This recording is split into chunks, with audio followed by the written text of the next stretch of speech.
ప్రియులారా, మీరు గమనించాలి,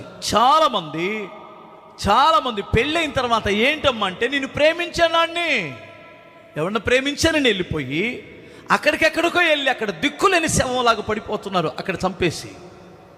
జాగ్రత్త, నీ కామం నిగ్రహించుకోలేనప్పుడు నీవు ఎవడ బండికి వెళ్తున్నావో వాడే నిన్ను చంపొచ్చు, వాడే నిన్ను చంపేయచ్చు.